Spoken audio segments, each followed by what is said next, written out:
মাটি আমার মাটি বিছানা, ডাইনে বামে মাটি আমার মাটি বিছানা। কবর মাঝে মা বাবাকে পাওয়া যাবে না, পাবো যাকে তিনি হলেন সোনার মদিনা। কবর মাঝে মা বাবাকে পাওয়া যাবে না, পাবো যাকে তিনি। তাহলেও আমি একজন মুমিন হিসাবে, ইমানদার হিসাবে এটা আমার সার্থকতার বিষয় হবে। আল্লাহ সুবহানাহু ওয়া তাআলা আমাদেরকে বড় বেশি ভালোবাসেন। আমরা আল্লাহ তাআলার প্রিয় হাবিব মুহাম্মদ সাল্লাল্লাহু আলাইহি সাল্লামের আদরের উম্মত, তার সবচেয়ে শ্রেষ্ঠ খলিল, তার বন্ধু, তার সবচেয়ে আপন মানুষটার, আপন সৃষ্টিটার আমরা উম্মত, তার পরিবারের সদস্য। যার কারণে আল্লাহ আমাদেরকে অনেক বেশি ভালোবাসেন। পৃথিবীর ইতিহাসে যত জাতিগোষ্ঠী এসেছে, যত সম্প্রদায় এসেছে, সবার মধ্যে উম্মতে মুহাম্মদী আল্লাহর কাছে স্পেশাল। আল্লাহ এদেরকে বিশেষভাবে তৈরি করেছেন এবং পছন্দ করেন। আল্লাহ বলেছেন, কুনতুম খায়রা উম্মাহ, তোমরা শ্রেষ্ঠ সম্প্রদায় হয়েছো, তোমরা শ্রেষ্ঠ সম্প্রদায়, শ্রেষ্ঠ উম্মাহ হয়েছো। কারণ উখরিজাত লিন-নাস, তোমরা ফ্যামিলির এবং নিজের স্বার্থের এই গণ্ডির মধ্যে, চক্রের মধ্যেই শুধুমাত্র ঘুরপাক খাবে, এটা তোমাদের সাথে যায় না, মানায় না। উখরিজাত লিন-নাস, তোমাদেরকে সৃষ্টি করা হয়েছে মানুষের জন্য। আমি সৃষ্টি হয়েছি কার জন্য? আমি শুধু আমার ফ্যামিলি চিন্তা করব না। একটা অনাচার হবে, কোনো মানুষ জুলুমের শিকার হবে, সমাজে কোনো অনাচার এস্টাবলিশড হবে, অন্যায় চলবে, আমি সেটা মেনে নিব না। সবসময় হয়তো আমি হাত দিয়ে বাজাইতে পারবো না, অন্তত আমার এটার বিরুদ্ধে অবস্থান নিতে হবে, ভূমিকা রাখতে হবে। সেটা হোক আমার প্রিয়জনের বিরুদ্ধে, হোক আমার এলাকার মানুষের বিরুদ্ধে, হোক আমার বন্ধুর বিরুদ্ধে। আমাকে ইনসাফ প্রতিষ্ঠা করতে হবে। বেইনসাফ করা মানুষ কখনো মুসলমান হতে পারে না, অসম্ভব। কিন্তু আজ বেইনসাফি রন্ধ্রে রন্ধ্রে আমাদের, সামান্য একটু স্বার্থের জন্য, চক্ষু লজ্জার খাতির আমরা অন্যায় করি। আল্লাহ বলেছেন, কুনতুম খায়রা উম্মাতিন উখরিজাত লিন-নাস, আমাদের সৃষ্টি করা হয়েছে, বের করা হয়েছে মানুষের জন্য, মানুষের কল্যাণে কাজ করব। তা'মুরুনা বিল মা'রুফ ওয়া তানহাউনা আনিল মুনকার ওয়া তু'মিনুনা বিল্লাহ, সৎ কাজের আদেশ, অসৎ কাজে বাধা প্রদান করা, এটা আমাদের দায়িত্ব। আল্লাহ আমাদের সবাইকে দায়িত্ব যথাযথভাবে পালন করার তৌফিক দান করুন। মুহতারাম হাজরিন, মৃত্যু তো অবধারিতই। আল্লাহ বলেছেন, কুল ইন্নাল মাউতাল্লাযী তাফিরুনা মিনহু ফাইন্নাহু মুলাকীকুম, যে মৃত্যু থেকে পলায়ন করার জন্য চেষ্টা করছো, তোমরা যে মৃত্যু থেকে রক্ষা পাওয়ার জন্য পালিয়ে বেড়াও, এখানে না ওখানে, ওখানে গেলে মনে হয় বাঁচবো, এটা করলে মনে হয় বাঁচবো, এটা বললে মনে হয় বাঁচবো না, এই বাঁচার জন্য তোমাদের যে প্রাণান্তকর প্রচেষ্টা, তোমাদের যে পলায়ন পর মানসিকতা, মনে রাখবে সে মৃত্যু তোমাদের সাথে সাক্ষাৎ করবে।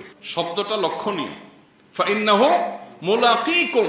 আল্লাহ বলেন নাই যে তোমরা যখন পলায়ন করবে মৃত্যু তোমাদের পিছন থেকে এসে ধরবে, সেটা বলেন নাই। মুলাকীকুম বলেছেন মৃত্যু তোমাদের সামনে থেকে এসে সাক্ষাৎ করবে। তুমি যেদিকে যাচ্ছ পলায়ন করতে, ওই দিক থেকে মৃত্যু আসবে তোমাকে সাক্ষাৎ করার জন্য, এড়াতে পারবে না। মৃত্যু যখন অবধারিত, তাহলে সেটা শিয়ালের মৃত্যু কেন হবে, বাঘের মৃত্যুই হওয়া উচিত। আল্লাহর কাছেই তামান্না থাকতেই হবে ইমানদারের, যে আল্লাহ মৃত্যু যখন হবেই, মরবই যখন, আমি যেন অন্যায়ের বিরুদ্ধে কথা বলতে গিয়ে, কাজ করতে গিয়ে মরি, এটাই তো সার্থকতার মৃত্যু। আমি ভীরু মানুষের মতো মৃত্যুবরণ করতে পারি না। নবী সাল্লাল্লাহু আলাইহি সাল্লাম আল্লাহর কাছে পানাহ চেয়েছেন, আল্লাহুম্মা ইন্নী আউযু বিকা মিনাল বুখলি ওয়াল জুবন, আল্লাহ আপনার কাছে আমি কৃপণতা থেকে, ভীরুতা থেকে পানাহ চাই। আমি যেন ভীরু হয়ে না পড়ি, আমি যেন হীনমন্য হয়ে না পড়ি, আমি যেন ভীত সন্ত্রস্ত না হই। আজ আমাদের সমাজে মুসলমানদের মধ্যে ভয়ের সংস্কৃতি সৃষ্টি হয়ে গেছে। ভয়ের সংস্কৃতি সৃষ্টি হয়েছে না হয়নি?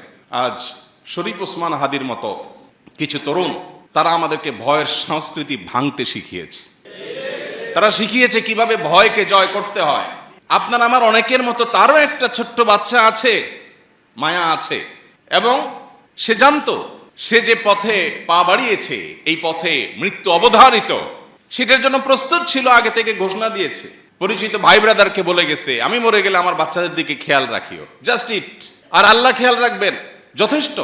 বহু লেবাসধারী ধার্মিকের চাইতে, বহু লেবাসধারী তথাকথিত আলিমের চাইতে এই ধরনের তরুণরা আমাদের ক্ষেত্রে, আমাদের জন্য এই ক্ষেত্রে অন্তত উত্তম উদাহরণ।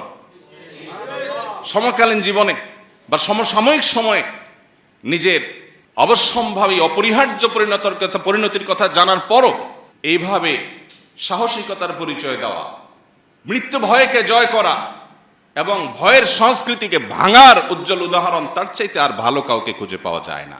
মানুষ যখন নিশ্চিত হয়ে যায় তার বিপদ আসছে, সে সাবধান হয়ে যায়। সাবধান সেও ছিল, কিন্তু অনেকে আছেন সাবধানতা নয় বরং গা বাঁচানোর চেষ্টা করে। ঠিক আছে, জান বাঁচতে তো বহুত কিছু করতে পারবো, আরে জান বাঁচায় রেখে কি করবো, যে জান দিয়ে কিছু করতে পারবো না? জানটা বেঁচে থাকাটা কি জন্য? আল্লাহকে সন্তুষ্ট করার জন্য, আল্লাহকে খুশি করার জন্য। আল্লাহ রাব্বুল আলামিন আমাদেরকে এখান থেকে শিক্ষা গ্রহণ করার তৌফিক দান করুন।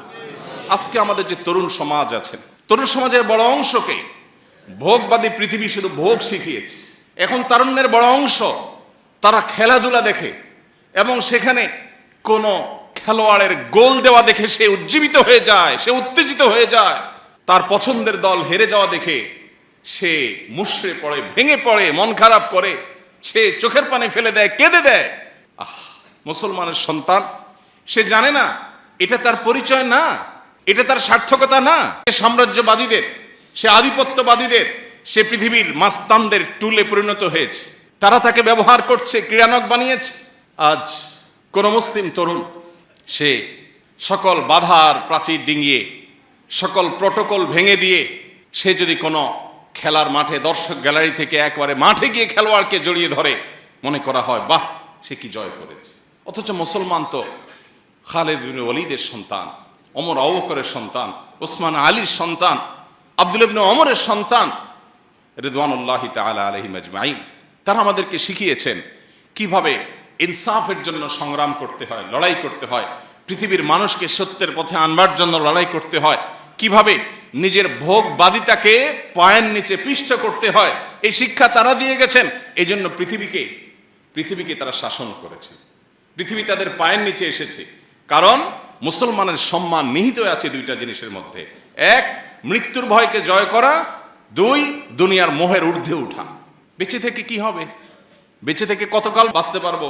1000 বছর তো বাঁচতে পারবো না, মরতে তো হবেই। তাহলে সে মৃত্যুটা কেন গৌরবের মৃত্যু হবে না? সে মৃত্যুটা কেন সার্থক মৃত্যু হবে না? সে মৃত্যু কেন হাজার হাজার তরুণকে উজ্জীবিত করবে না? সে মৃত্যু কেন বহু মানুষের বিবেককে খুলে দিবে না? সে মৃত্যু কেন অন্যকে অনুপ্রাণিত করবে না? এই মৃত্যু কেমন মৃত্যু, যে মৃত্যু আমার একজন ভীরু মানুষের মতো মৃত্যু হবে? আমি পলায়ন পর হয়ে মৃত্যু কেন বরণ করব? এই মৃত্যুর ভিতরে কি সার্থকতা আছে? এই মৃত্যু তো সবাই বরণ করে, গরু ছাগলেরও তো মৃত্যু হয়। আমি মানুষ, আমি প্রাণী, আমি মুসলিম, আমি আল্লাহ নবীর উম্মত, আমি বড় বড় সাহাবীদের অনুসারী। অতএব আমার মৃত্যু তো অন্য 10 জনের মৃত্যু মতো হতে পারে না। আমি একজন আদর্শবাদী মুসলিম হতে হয়। আমার চোখে মুখে থাকবে স্বপ্ন, আমার চোখে মুখে থাকবে দুনিয়া জয় করার স্বপ্ন, আমার চোখে মুখে থাকবে অন্যায়ের বিরুদ্ধে কথা বলার স্বপ্ন, মাজলুম মানুষের পক্ষে কথা বলার স্বপ্ন, অন্যায় অনাচারের বিরুদ্ধে কথা বলার স্বপ্ন। এটা যদি চোখে না থাকে, এই পুরুষত্বের দাম কি? এই মনুষ্যত্বের দাম কি? এই মুসলমানিত্বের দাম কি? এই তথাকথিত ঈমানের পরিচয় নামে অভিনয় করার দাম কি? প্রিয় ভাইরা আমার, আল্লাহ রাব্বুল আলামিন আমাকে, আপনাকে, আমাদের সবাইকে এই যে দুনিয়ার মোহ আর মৃত্যু ভীতি, এই দুইটা জিনিসকে জয় করার তৌফিক দান করুন। আমাদের যাবতীয় সম্মান, আমাদের যাবতীয় ঐতিহ্য, আমাদের যাবতীয় মর্যাদা, এই দুটি বিষয়কে জয় করার মধ্যে নিহিত আছে। আল্লাহ রাব্বুল আলামিন ওসমান হাদিকে শাহাদাতের সর্বোচ্চ মাকাম দান করেন। নবী করিম সাল্লাল্লাহু আলাইহি সাল্লাম বলেছেন, মান আহাব্বা লিকা আল্লাহ আহাব্বাল্লাহু লিকাআহ। যে ব্যক্তি আল্লাহর সঙ্গে সাক্ষাৎ করাকে পছন্দ করে, যে আল্লাহর সাথে দেখা করার জন্য অপেক্ষমান থাকে, যে কখন মৃত্যু হবে আর আল্লাহর সাথে সাক্ষাৎ হবে, নবীজির সাথে সাক্ষাৎ হবে, জান্নাতে যেতে পারবে, এই আকুলতা যার অন্তরে লালন করে, স্বয়ং আল্লাহ তার সঙ্গে সাক্ষাৎ করাকে পছন্দ করেন। স্বয়ং আল্লাহ তার সাক্ষাতের প্রত্যাশী বা সাক্ষাৎ ভালোবাসেন, পছন্দ করেন। কত সার্থকতার জীবন! নবী করিম সাল্লাল্লাহু আলাইহি সাল্লামের জীবনের শেষ মুহূর্তে যখন তার দুনিয়া থেকে বিদায় নেওয়ার সময় ক্ষণ ঘনিয়ে এসেছিল, তখন তিনি বলেছিলেন, আর রফিক আল আলা, আর রফিক আল আলা, অর্থাৎ মহান বন্ধুর সান্নিধ্য আমি আশা করছি, কামনা করছি, চাই, প্রত্যাশা করছি। পিপাসা আল্লাহর সঙ্গে সাক্ষাতের, তৃষ্ণা আল্লাহর সঙ্গে দেখা হওয়ার। সে মৃত্যু কত সার্থকতার মৃত্যু! আর ভীত মানুষের মৃত্যু, বাঁচতে চাই, মরতে চাই না, এটা তো আখিরাতে বিশ্বাসী, জান্নাতে বিশ্বাসী কোনো মানুষের স্বভাব নয়। আমরা বেশিরভাগ মানুষ এই কাতারে, আমরা গায়ে গোতরে মুসলমান, দাবিতে মুসলমান, ইবাদতে আচারে মুসলমান, কিন্তু ভেতর থেকে মুসলমান হয়ে উঠতে পারিনি, ভেতর থেকে মুমিন হয়ে উঠতে পারিনি, আমার অন্তরকে মুসলমান বানাতে পারিনি, আমার নিজেকে ইমানদার বানাতে পারিনি। যদি পারতাম তাহলে মৃত্যু আমার সবচেয়ে প্রিয় জিনিস হতো, কারণ মৃত্যুর পরেই আমার জান্নাত অপেক্ষা করছে। মৃত্যু আমার সবচেয়ে প্রিয় জিনিস হতো, কারণ তারপরে আমার নবীর সাথে সাক্ষাতের সুযোগ তৈরি হবে। মৃত্যু আমার সবচেয়ে প্রিয় জিনিস হতো, কারণ তারপরেই আমার জান্নাতে যাওয়ার পথ সুগম হবে। হাউজে কাউসার আমি পাবো, নবী রাসূলদের সাথে সাক্ষাৎ আমি পাবো, স্বয়ং আল্লাহর সাথে আমি সাক্ষাৎ পাবো। আল্লাহ আমাদের সবাইকে সে মানসিকতা লালন করার তৌফিক দান করুন। আল্লাহ রাব্বুল আলামিন কোরআনে হাকিমে বলেছেন, ওয়ালা তাহসাবান্নাল্লাযীনা কুতিলু ফী সাবিলিল্লাহ আমওয়াতা, যারা আল্লাহর রাহে মৃত্যুবরণ করেছেন সে মানুষগুলোকে তোমরা মৃত মনে করো না, সে মানুষগুলোকে তোমরা মৃত মনে করো না, বাল আহইয়াউন ইনদা রাব্বিহিম ইউরযাকুন, বরং তারা তাদের রবের কাছে জীবিত। তোমাদের কাছে মনে হতে পারে তার দেহ থেমে গেছে, তার হার্টবিট বন্ধ হয়ে গেছে, সে মৃত নিথর দেহের একজন মানুষ মনে হতে পারে, রবের কাছে তারা জীবিত, রবের সাথে সাক্ষাৎ শুরু হয়ে গেছে এবং তারা আল্লাহর কাছ থেকে রিজিক পাওয়া শুরু করে দিয়েছে। সার্থক সে জীবন, সফল সে জীবন। আল্লাহ রাব্বুল আলামিন আমাদের তারুণ্যকে ভোগবাদী দুনিয়ার এই যে মোহনীয় হাতছানি, এটাকে জয় করবার তৌফিক দান করুন। আমার তরুণ বন্ধুরা, আমার যুবক ভাইয়েরা, আজ পশ্চিমা দুনিয়া, আজ অমুসলিমদের যে সংস্কৃতি আর কৃষ্টি কালচার, এটার প্রভাবে আমরা প্রভাবিত হয়ে আমাদের কাছে ভোগ মোজ মাস্তি এটাই জীবনে পরিণত হয়ে গেছে। আল্লাহর কসম, ভোগ আর মোজ মাস্তির জীবন জীবন নয়, এই জীবন উপভোগ্য নয়। এটা খুবই সামান্য সময়ের সীমিত আনন্দ আপনাকে দিতে পারে, চূড়ান্তভাবে মৃত্যুর পরের সময় অপেক্ষা করতে হবে না, জীবনেই আপনাকে কুরে কুরে শেষ করবে। আপনি একটা সময় উপলব্ধি করতে পারবেন